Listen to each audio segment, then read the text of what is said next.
अरे युजन दादा कहाँ भएको तपाईँ? साथीहरूलाई बोलाउन गएको कि बुझ्ने आज मेरो बर्थडे छ कि तँ पनि आउला। म त खुसीकै बसेको छु। आज त दादाको बर्थडे पत्ता नि। ह्याप्पी बर्थडे टु यु दादा।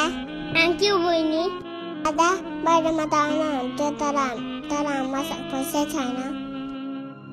म त आउँदिनँ होला। युसन मलाई गिफ्ट चाहिँदैन। आइपुग्छ। ए हो त्यही त अनि ल म पनि घर पुग्न आँटे घर पुगेर गर्छु ल। मेरो जन्मदिन बाबुले मलाई केक र गिफ्ट ल्याइदिनु आइपुग्छ।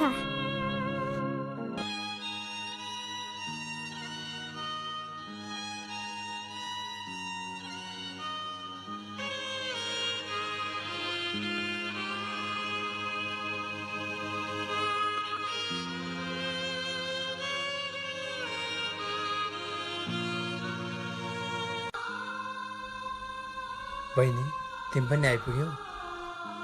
दादा आइपुगे। दादा आज भाइको बर्थडे रहेछ नि सबै साथीहरूलाई बोलाउँदै हिँड्दैछ। ला त्यस्तो पो गर्दै हिँड्दैछ? अब के गर्ने होला बहिनी?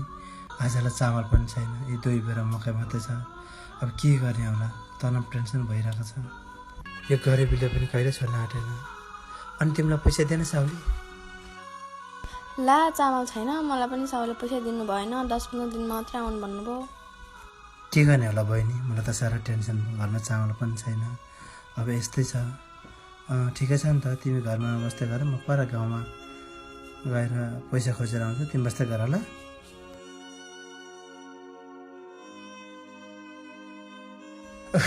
कहाँ जाने होला त अब?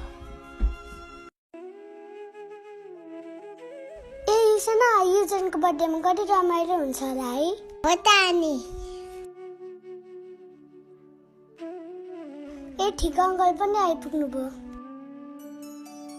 ए अङ्कल गिफ्ट र केक लिन जानु भएको होइन? हामी पनि हिँड्दै गरौँ।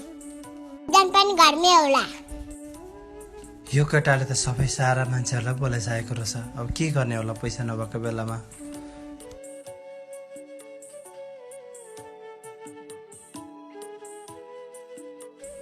विनोद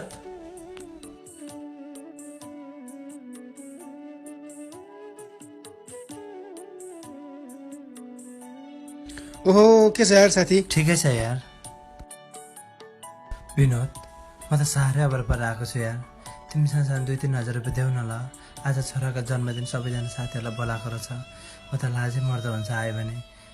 ल